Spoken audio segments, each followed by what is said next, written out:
Good morning. Well, in case you can't tell from the slides and from the reading, we're in the book of Philippians now. And before we really get into it, I want to encourage you to also go home and study this book on your own.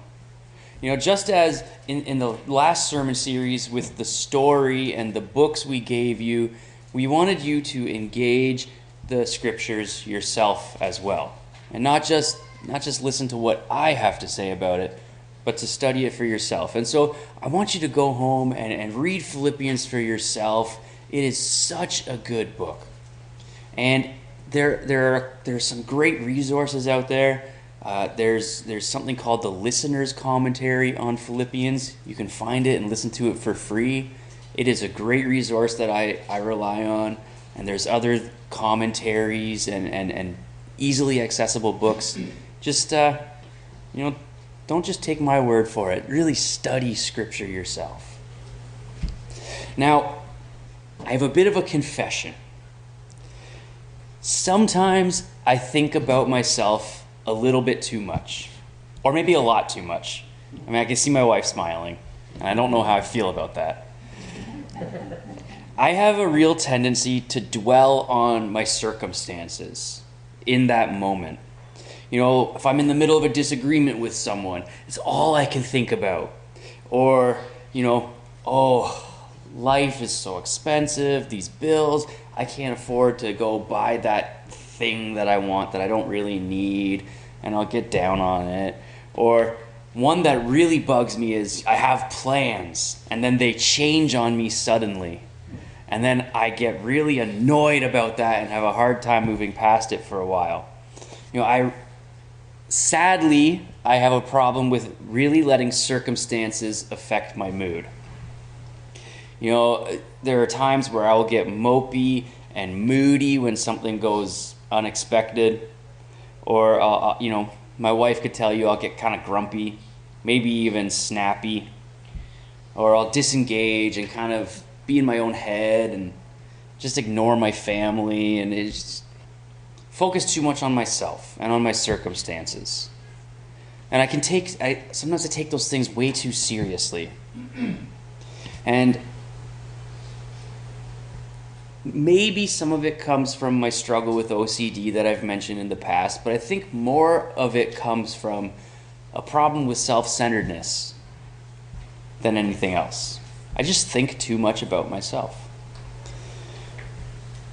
Can anybody relate? I would be really surprised if most of us at least sometimes don't experience these struggles with thinking about our own circumstances more than we should. Emotions are powerful things. And while we don't want to completely ignore them, it's easy to be consumed by them and by worries about money and our relationships and our jobs and just letting it really get to us. Sometimes it is really hard to look past our current circumstances. But Paul really seems to somehow manage to look past his circumstances, quite well. He almost makes it seem easy. He always has a unique perspective on his situation. And this is a man who has been stoned and beaten and imprisoned for talking about Jesus. I mean, people challenge him, they say bad things about him, and they even try to kill him. So if anyone is qualified to talk to us about having the proper perspective on our circumstances, I think it's Paul. And Paul writes this letter to the Philippian church that we started last week. While he is a prisoner, he writes about his situation with a remarkably positive perspective. He's under house arrest, as I've mentioned before, and he's forced to provide for himself. Can't really do that while under house arrest. And so the believers of Philippi send him this gift with Epaphroditus to help him out. And Paul writes them this letter of friendship and thanksgiving. And it's been a while since they've really heard from him, and people are probably wondering how he's doing. So he takes this opportunity while writing this letter to provide an update, to tell them about the situation. And in the section we're going to be in today, if you want to turn to it while I'm still talking, Philippians 1:12 to the first half of verse 18, Paul offers a sort of news report. But it really becomes so much more than a news report. He actually ends up modeling for the church the kinds of things that he is going to call them to do in the rest of the letter. He actually uses his own circumstances and his perspective on them as an example for how the Philippians should view their own circumstances. Now he says right away, we're going to look at the first little bit, verses 12 through 14, where he talks about gospel advancement. And right away in verse 12, he says, my circumstances have actually turned out for the greater progress of the gospel. Philippians 1:12 says, I want you to know, brothers and sisters, that my situation has actually turned out to advance the gospel. The word advance there, or in many translations, progress, carries this heavy idea of to advance in spite of obstacles.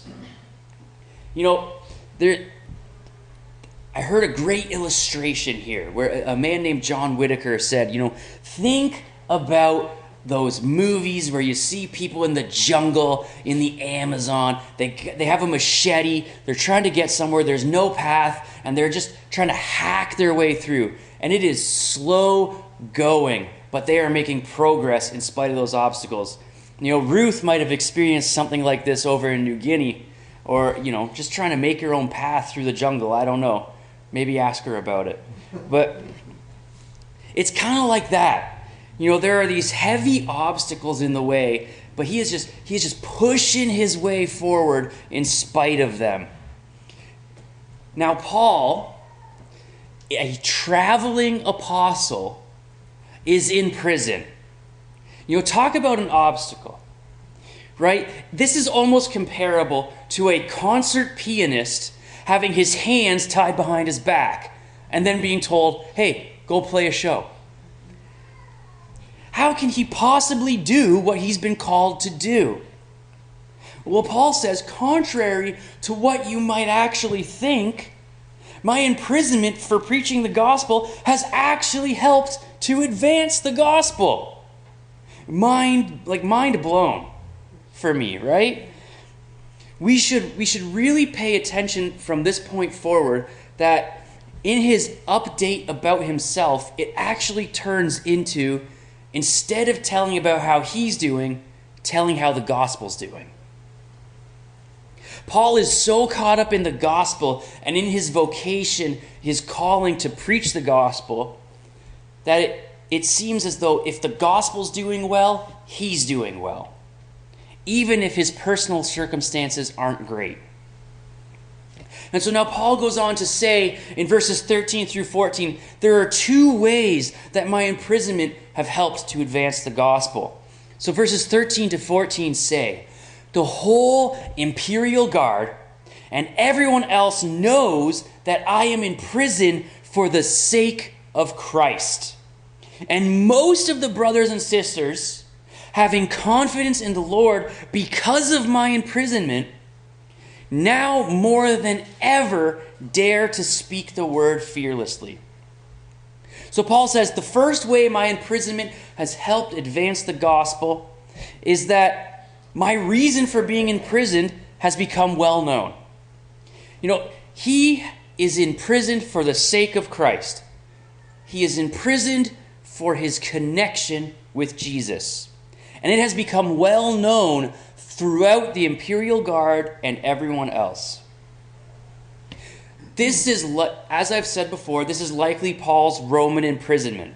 And we think this partly because of this reference to the imperial guard, or the praetorium, which referred to the emperor's elite troops that were stationed primarily in Rome and carried out specific tasks on behalf of the emperor, which included guarding special prisoners like Paul.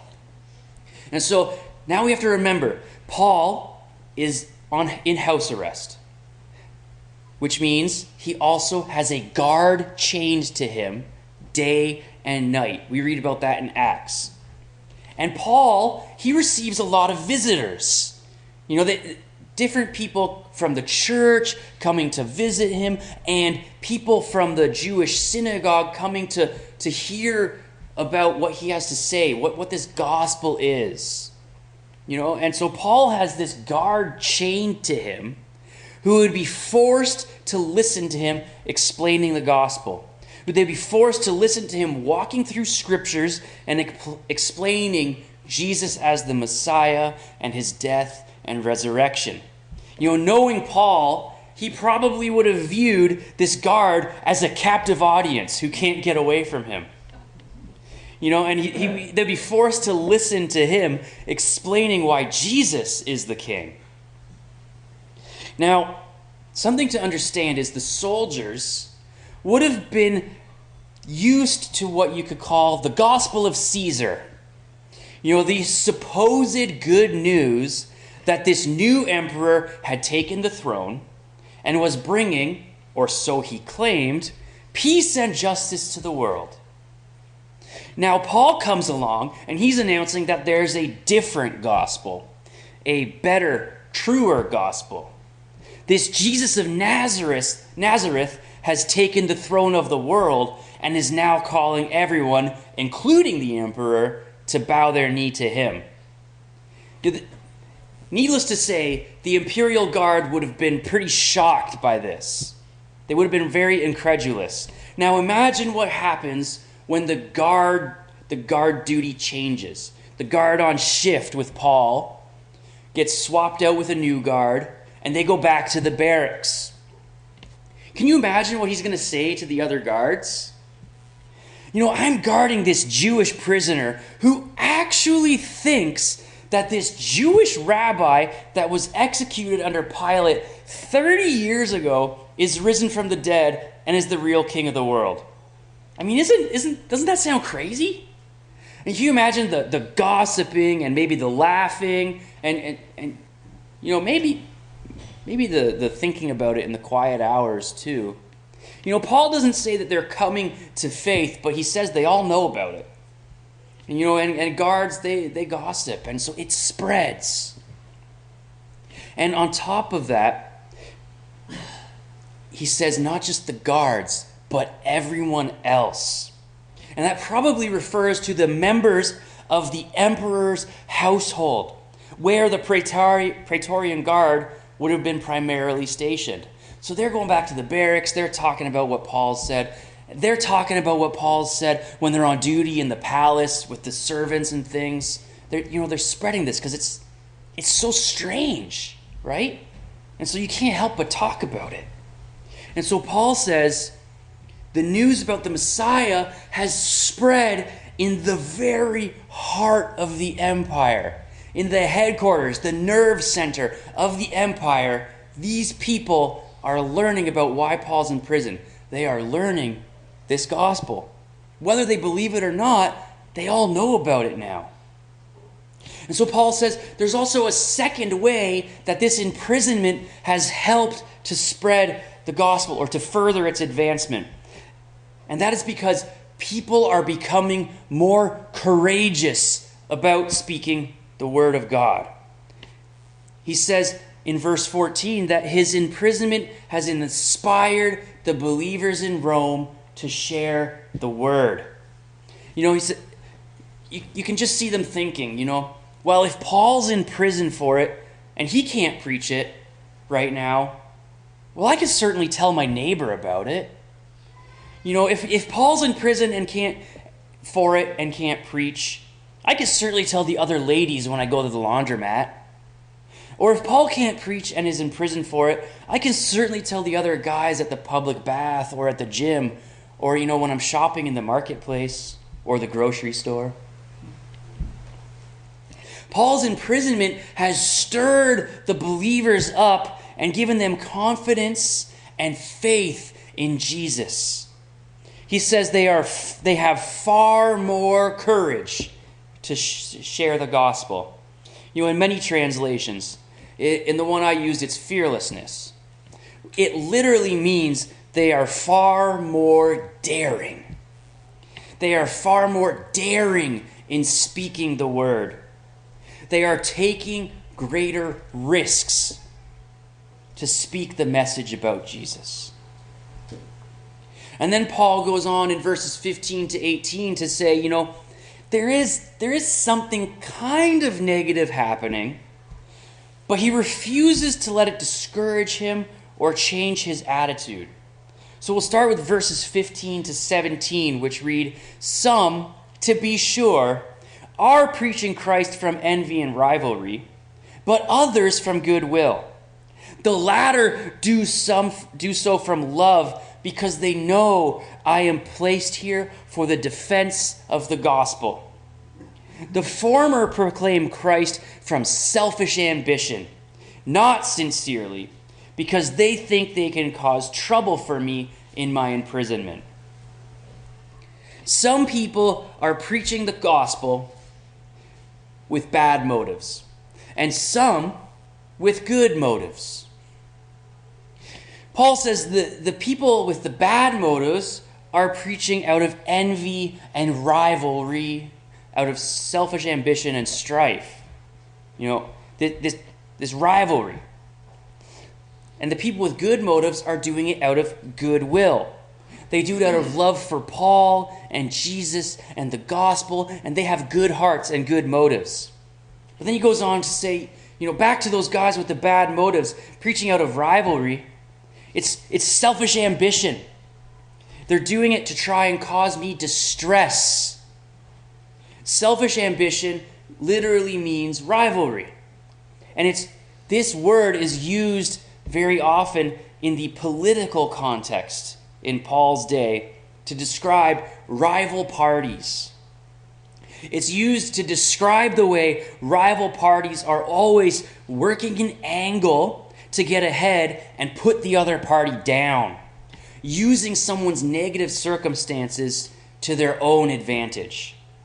So he uses that word of these people. They are like that rival political party.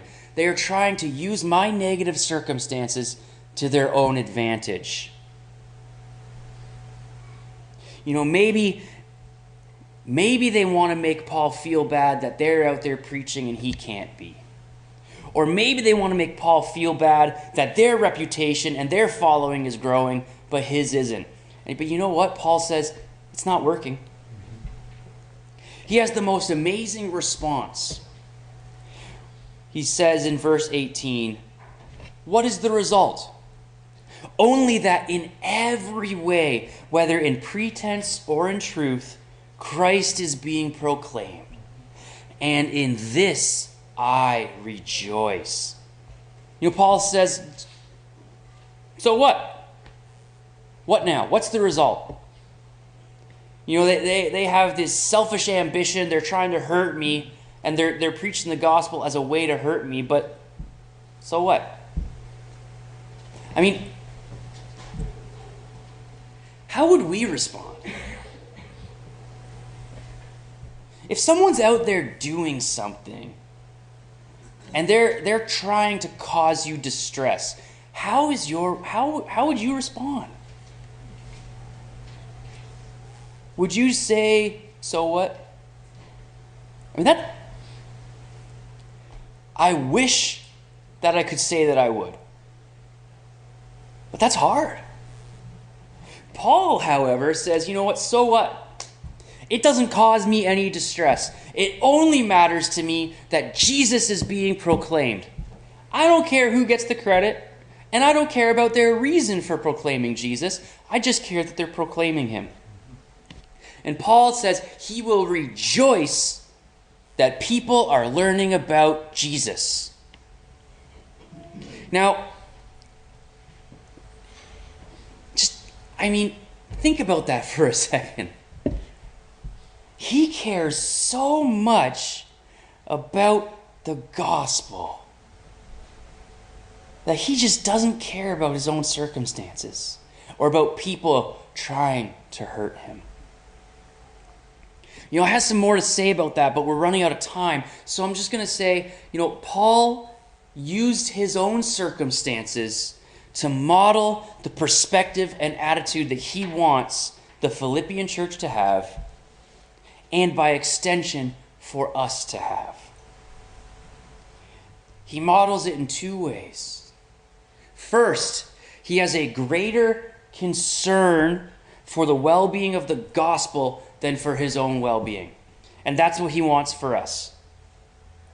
When Paul describes his circumstances, they are all tied up in the gospel. If the gospel's doing well, so is he. And he wants the Philippian church, and he wants us to have that same mindset. If the gospel is being advanced, even if things are difficult or challenging for us, let's rejoice that it's going well.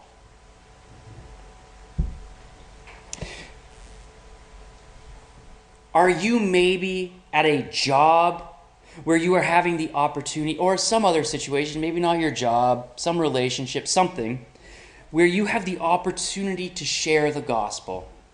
To pray with someone, to talk about Jesus, maybe even hand out a Bible or give some godly advice. But the job or the situation, whatever it may be, is just awful. Do you have a bad attitude maybe because you're more concerned with your own well-being in that situation than with the gospel's well-being? Because that is not what Paul's modeling. And I can tell you right now, that's been my experience in many jobs.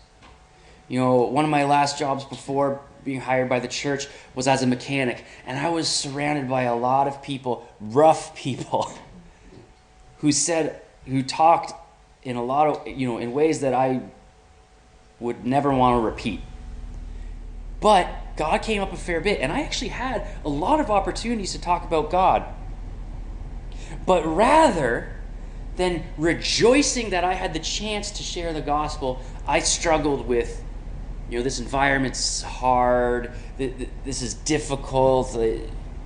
I was more worried about my own well-being than the well-being of the gospel, and that is not what Paul models. Paul says the opposite. Be more concerned about the well-being of the gospel than yourself. If we learn Paul's lesson, we can have a positive attitude because the gospel is advancing, even if the job or the situation is unpleasant, the people are difficult to be around, the boss is horrible, or the company is terribly run. If the gospel... Now, something for us to think about is, in those situations, if the gospel's not advancing, why not?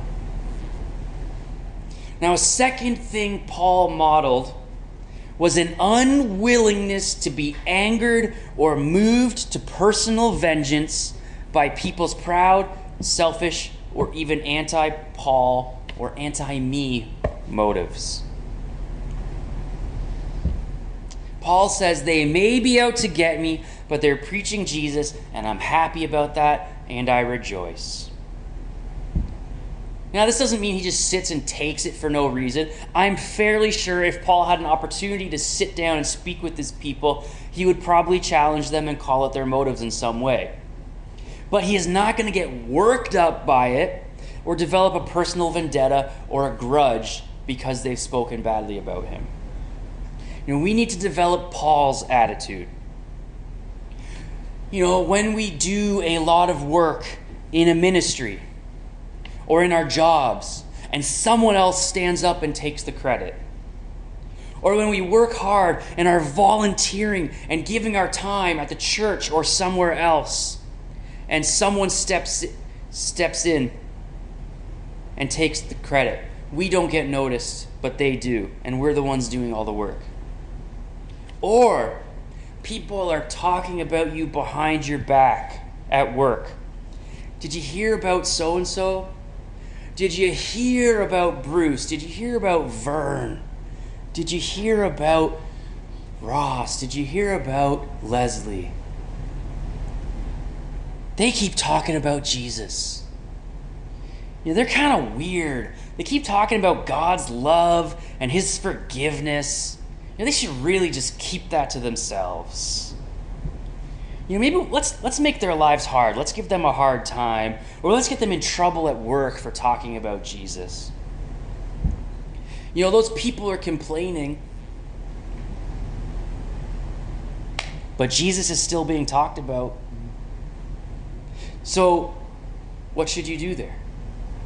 Should you be upset and hold a grudge that they're talking badly about you? Or rejoice that they're thinking about Jesus? All those things happen. And Paul says, let's not care about who gets the credit or how it affects us or what people might say about us. Let's care about the gospel being preached. And so in closing, I have one final statement for you. Let's make our lives all tied up in the gospel, just like Paul's, so that when the gospel is doing well, we are doing well.